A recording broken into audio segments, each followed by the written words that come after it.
ఐక్యత జర్నలిస్టుల ఐక్యత ఆవాజ్ దో ఆవాజ్ దో ఆవాజ్ దో జర్నలిస్టుల ఐక్యత జర్నలిస్టుల ఐక్యత అక్రిడేషన్లు అడిగితే అరెస్టు చేస్తారా అక్రిడేషన్లు అడిగితే అరెస్టు చేస్తారా అక్రిడేషన్లు అడిగితే అరెస్టు చేస్తారా అక్రిడేషన్ కార్డులు అడిగితే అరెస్టు చేస్తారా ప్రజాపాలనలో జర్నలిస్టులకు అవమానాలా ప్రజాపాలనలో జర్నలిస్టులకు అవమానాలా రక్షిస్తామంటే రాజకీయాలంటారా రక్షిస్తామంటే రాజకీయాలంటారా మీడియా అకాడమీ చైర్మన్ వచ్చినారు.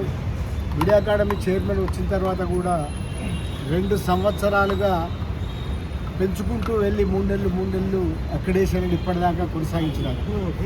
చివరికి ఒక అక్రిడేషన్ పాలసీ రూపొందించమని అడిగినందుకు 252 జీవో అని ఒక కొత్త జీవో తెచ్చినారు. దానికి సాకుగా అంతకు ముందున్న 239 జీవో ఎవరో ఒకరు కోర్టులో ఛాలెంజ్ చేసినారని అవన్నీ అప్పుడే తేలిపోయినాయి. అంతకుముందు అన్ని యూనియన్లు కలిసిన అక్రిడేషన్ కమిటీకి కూడా ఈ విషయం తెలుసు. కానీ వాళ్ళ కొత్తగా ఏదో మునిగిపోయినట్టుగా ఇంకొక జీవో తెచ్చి ఆ జీవోలో ఇప్పటి వరకు ఉన్న అక్రిడేషన్ల విధానాన్ని సమూలంగా తగ్గించడం కోసం ఈ జీవో తెచ్చినారు. అది స్పష్టంగా అర్థమవుతున్నది. కేసీఆర్ ప్రభుత్వం ఏర్పడకముందే 10,000 మందితోటి జర్నలిస్ట్ జనరాజ్ జాతర జరిగింది. ఎగ్జిబిషన్ గ్రౌండ్లో ఆయన ప్రకటించినారు. ఏమనంటే జర్నలిస్టులు అంటే రిపోర్టర్లు, సబ్ ఎడిటర్లు, ఫోటోగ్రాఫర్లు, వీడియోగ్రాఫర్లు అందరూ వస్తారు కనుక వీళ్ళందరికీ కూడా మేము అక్రిడేషన్లు ఇస్తామని ప్రకటించినట్టుగానే ఆ తర్వాత ఆయన అధికారంలోకి వచ్చిన తర్వాత మీడియా అకాడమీ ఏర్పాటు చేసి ఆ మీడియా అకాడమీలో స్వయంగా ముఖ్యమంత్రి వచ్చి ఆయన ఈ పాలసీని ప్రకటించినాడు. దాని తర్వాత రామచంద్రమూర్తి కమిటీ వేసిన తర్వాత అన్ని జర్నలిస్టు యూనియన్లు ఇవాళ మీడియా అకాడమీ చైర్మన్ ఉన్న జర్నలిస్టు యూనియన్ అయిన TSUWజు విరాహతులు లాంటి వాళ్ళు కూడా దాంట్లో సభ్యులుగా ఉన్నారు. చివరికి ఇప్పుడున్న మీడియా అకాడమీ చైర్మన్గా ఉన్న శ్రీనివాసరెడ్డి కూడా రామచంద్రమూర్తి కమిటీలో ఉన్నాడు. ఆయన రూపొందించిన విధానాల ప్రకారమే అప్పుడున్న మీడియా కమిటీ, అల్లం నారాయణ చైర్మన్గా ఉన్న మీడియా అక్రిడేషన్ కమిటీ దాదాపుగా 23,000 అక్రిడేషన్లను ఇచ్చింది. 3 సార్లు ఈ అక్రిడేషన్ల ప్రక్రియ జరిగింది. నెల రోజుల పాటు ఒక ఎక్సర్సైజ్ జరిగింది. ఇన్ని చేసి అన్ని యూనియన్లను కలుపుకొని అందరు పెద్ద మనుషుల ఒప్పందంతో జరిగిన ఈ 23,000 ఎందుకు జరిగిందంటే తెలంగాణది ఒక ప్రత్యేకమైన సందర్భం. దాదాపు 2001లో ఏర్పడిన తెలంగాణ జర్నలిస్ట్ ఫోరం అన్ని సంస్థలతోటి, సబ్బండ వర్ణాలతోటి, విద్యార్థులతో, లాయర్లతో, NGOలతో, ఆఫీసర్లతో, రాజకీయ పార్టీలతో ఉద్యమం చేసింది. 13 ఏళ్ల పాటు ఉద్యమంలో ఉన్నది. తెలంగాణలో ఉన్న మారుమూల ప్రాంతాల్లో ఉన్న జర్నలిస్టులు కూడా ఈ ఉద్యమంలో పాల్గొన్నారు.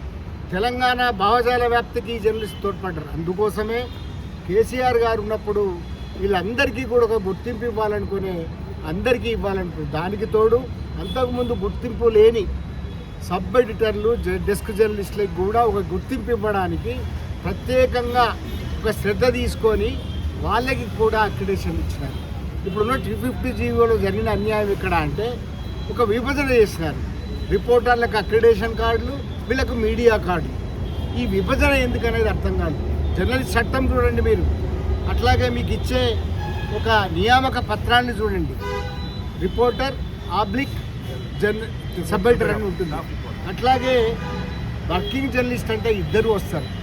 రిపోర్టర్ వార్తా సేకరణ చేసి బయట నుంచి వార్తలు చేస్తే దాన్ని తీర్చిదిద్ది పేజీలలో కూర్చి ఒక మంచి లీడ్స్ రాసి దాన్ని ప్రజెంట్ చేసేవాడు సబ్ ఎడిటర్. 2 సమానమే. జర్నలిజంలో ఇద్దరికీ ఆ విలువ ఉంటుంది. కానీ ఇక్కడ కొత్త మీడియా అకాడమీ చైర్మన్ అంతకుముందే ఈ డెస్క్ జర్నలిస్టులకు వ్యతిరేకంగా మాట్లాడినవాడు మాకు తెలుసది. కేసీఆర్ గారు అప్పుడు మీడియా అకాడమీలో పెట్టిన 60 మందితోటి పెట్టిన ఒక సమావేశంలో ఆయన దాన్ని వ్యతిరేకించినాడు. డెస్క్ జర్నలిస్టులకు ఎందుకు అనేది ఆయన ప్రతిసారి అనేవాడు. వాళ్ళ యూనియన్ది కూడా అదే ఒక తరహా. డెస్క్ జర్నలిస్టులకు ఎందుకు ఇవ్వాలి, వీళ్ళు ఎందుకు బయటికి పోతారని. కానీ మారిన టెండెన్సీస్లో, మారిన జర్నలిజం పద్ధతులలో డెస్క్ జర్నలిస్టులు కూడా బయటికి పోయి రిపోర్టింగ్ చేస్తున్న ఈ పరిస్థితులలో సాధించుకున్న హక్కు అది.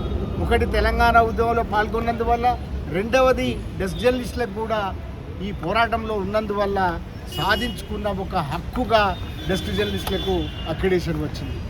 ఈ 23,000 మంది అక్రిడేషన్లను తగ్గించడానికి ప్రయత్నంలో భాగంగానే 252 అనే ఒక జీవో తెచ్చి దానికి నిన్న ఆయన media academy chairman Srinivas Reddy మాట్లాడతారు. ఇది రాజకీయ ఉద్దేశం. జర్నలిస్టులుగా మా అక్రిడేషన్లు కోత పెడుతున్నారు, జర్నలిస్టుగా మా అక్రిడేషన్లు రాకుండా చేస్తున్నారని మేము అడిగితే రాజకీయ మీరు రాజకీయ పార్టీకి సంబంధించిన వాళ్ళు, ఎస్ మీరు కమ్యూనిస్ట్ పార్టీకి సంబంధించిన, మాకేం రాజకీయాలు లేవు, మాకు రాజకీయ పార్టీలు లేవు. జర్నలిస్టులు హక్కుల కోసం ఆడుతున్నారు. ఇవ్వలే కాదు, తెలంగాణ ఉద్యమంలో బాజాప్తా పాల్గొన్నాం. మావి తెలంగాణ రాజకీయాలు, తెలంగాణ కోసమే తెలంగాణ జర్నలిస్టులని ఉద్యమించిన వాళ్ళం మేము. మాకు రాజకీయం ఏదైనా ఉంటే తెలంగాణ రాజకీయం స్పష్టంగా ప్రకటిస్తున్నాం. మీలాగా ఇట్లా ప్రతిదాన్ని రాజకీయాలకు ముడిపెట్టే తత్వం మాది కాదు. మా జీవితంలో ఎన్నడూ ఏ రాజకీయ పార్టీలలో మాకు సభ్యత్వం లేదు.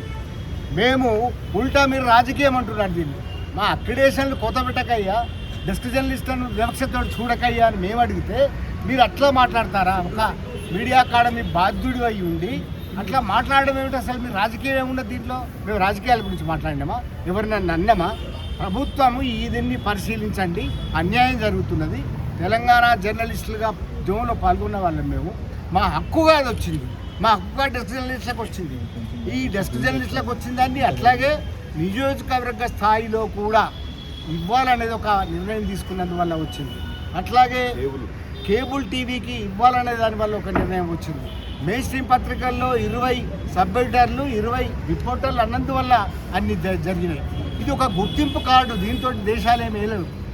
ఇది ఎందుకు తగ్గిస్తున్నారంటే ముఖ్యమంత్రి గారు ప్రెస్ కాన్ఫరెన్స్లు పెట్టినప్పుడు ముందర కూర్చున్న వాళ్ళు ఎవరు పరిచయం ఉన్న వాళ్ళు కాదు, వాళ్ళు ఎవరు మెయిన్ స్ట్రీమ్ అది ఆర్గనైజ్ చేసుకోండి. ముందర కూర్చుండే వాళ్ళు ప్రధాన సమితిలో ఉన్న మీడియాను ఆర్గనైజ్ చేసుకొని కూర్చోబెట్టుకోండి. కానీ డెస్క్ జర్నలిస్టులు కాదు కదా అక్కడ అడ్డం వస్తున్నది, డెస్క్ జర్నలిస్టులు కాదు కదా అక్కడ కూర్చుండేది. మీరు ఇవన్నీ గమనించి ఏవి కొత్త పెట్టాలనేది పోని అప్పుడు జరిగిన తప్పులలో ఉంటే మీరు కూడా బాధ్యులే. ఇవన్నీ తయారు చేయడానికి మీరు కమిటీలో సభ్యులుగా ఉన్నారు శ్రీనివాస్ రెడ్డి గారు. అట్లాగే వాళ్ళ యూనిట్కి సంబంధించిన విరాహతల్లి అక్రిడేషన్ కమిటీలో ఒక 3-4 సార్లు కొనసాగినాయి. వాళ్ళు కూడా తప్పు చేసినట్టే, మరి అంగీకరించమనండి, ఏం తప్పు జరిగిందో చెప్పమని. దానికి సరే దాన్ని మెరుగుపరుస్తారని ఆశిస్తే మొత్తం మెయిన్ స్ట్రీమ్ పేపర్లకు తగ్గించి, డెస్క్ జర్నలిస్టులకు తగ్గించి, కేబుల్ ఆపరేటర్లకు కేబుల్ జర్నలిస్టులకు తగ్గించి, నియోజకవర్గ స్థాయి జర్నలిస్టులకు తగ్గించి ఏం సాధిద్దాం అనుకుంటున్నారు? ఉండనాలికకు మంది వేస్తే ఉండనాలిక ఊడినట్టుగా మీరు చేసిన పనేంటి? మా సమస్యలు పరిష్కరించండి అయ్యా. 2 ఏళ్ల నుంచి ఒక్క మాట లేదనంటే అవును బాజాప్తా చెప్తున్నారు. ఇవాళ నా నాయకత్వంలో అల్లం నారాయణ అకాడమీ చైర్మన్గా ఉన్నప్పుడు 42 కోట్లు తెచ్చిన ఘనత నాదే. అది కేసీఆర్ ఇచ్చినారు. 42 కోట్లు ఇప్పుడు ఉన్నది అక్కడ, అది నా ఘనత నాయకత్వం. అట్లాగే ఒక బిల్డింగ్ కట్టించిన ఘనత కూడా నాది.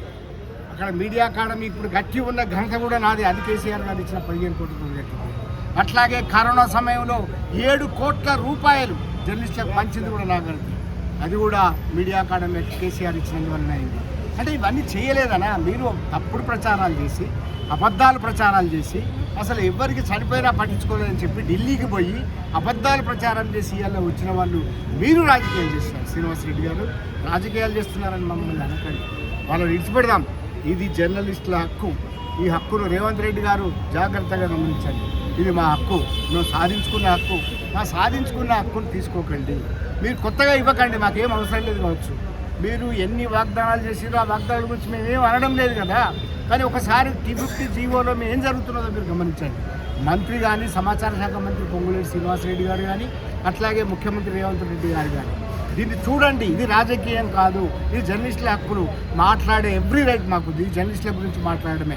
మీ గురించి మేమేం అనడం లేదు. మీ పాలనకు సంబంధించింది కాదు, మీ పోస్ట్ మార్టంకి సంబంధించింది కాదు, మీ పాలన పోస్ట్ మార్టం కాదు. ఇది జర్నలిస్టుల హక్కులకు భంగం కలుగుతున్నది కనుక ఒక జర్నలిస్టులుగా, తెలంగాణ ఉద్యమంలో పాల్గొన్న జర్నలిస్టులుగా మేము ఇది అడుగుతున్నాం, గుర్తుపెట్టుకోండి. ఇది రాజకీయం కానే కాదు. ముఖ్యమంత్రి ప్రత్యేకంగా జోక్యం చేసుకొని, రేవంత్ రెడ్డి గారు ప్రత్యేకంగా జోక్యం చేసుకొని, సమాచార శాఖ మంత్రి పొంగులేటి శ్రీనివాస్ రెడ్డి గారు ప్రత్యేకంగా జోక్యం చేసుకొని దీన్ని నివారించాలి.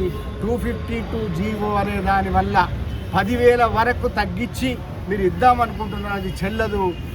డెస్క్ జర్నలిస్టులకు కూడా అక్రిడేషన్ కార్డులు ఇవ్వాలి, మీడియా కార్డులని విభజన రాకూడదు, అట్లాగే నియోజకవర్గ స్థాయిలో విలేకరులకు కూడా ఇవ్వాలి. ఇంతకు ముందున్న 23,000 అక్రిడేషన్ అట్లాగే కొనసాగించాలని డిమాండ్ చేస్తున్నాం. ఈ డిమాండ్ చేస్తే కనీసం మీరు 7వ హామీ ఇచ్చినారు, ఆ 7వ హామీ తుంగలో దొక్కి ప్రజాస్వామ్యంలో మేము జర్నలిస్టులం ఒక వినతి పత్రం ఇస్తాం కలెక్టర్ అంటే మా వాళ్ళని అరెస్ట్ చేసి ముషీరాబాద్కు తీసుకొచ్చినారు. ఇది సబబు కాదు. ముఖ్యమంత్రి గారు గమనించండి, ఇది సబబు కాదు. మేము పాలన గురించి కానీ రాజకీయాల గురించి కానీ మీ విషయాల గురించి మేము మాట్లాడడం లేదు, మా జర్నలిస్టు హక్కుల గురించి మాట్లాడుతున్నాం. అది గమనించండి, ఈ అన్యాయాన్ని సరిదిద్దండి. 252 జీవోని సవరించి వెంటనే న్యాయం జరిగేటట్టుగా చూడండి. ఇట్లా అరెస్టు చేయడం, గొంతును అణిచివేసిన గొంతులు ఏమైతే మీకు తెలుసు బాగా, అణిచివేసే గొంతులు అవి బంతిలా తిరగబడతాయి, అది గుర్తుపెట్టుకోండి. మేము ఎప్పుడూ కూడా శాంతిపరులమే. తెలంగాణ ఉద్యమాన్ని శాంతిగా నడిపించిన వాళ్ళం, మేము కూడా అలా పాల్గొన్న వాళ్ళం, మేము అనుభవం ఉన్నవాళ్ళం. కానీ మీరు ఇట్లాంటి ప్రయత్నాలు మాత్రం చేయకండి, మా గొంతులను అణిచివేసే ప్రయత్నం చేయకండి. మా జర్నలిస్ట్ యూనియన్ KUWA యూనియన్ని కేవలం ఖైరతాబాద్లో కలెక్టర్కి ఇస్తే అరెస్ట్ చేయడం అనేది సబబు కాదని చెప్తూ జాగ్రత్తగా దీన్ని పరిశీలించండి. జర్నలిస్టులకు హక్కుగా వచ్చిన అన్నింటినీ కాపాడండి.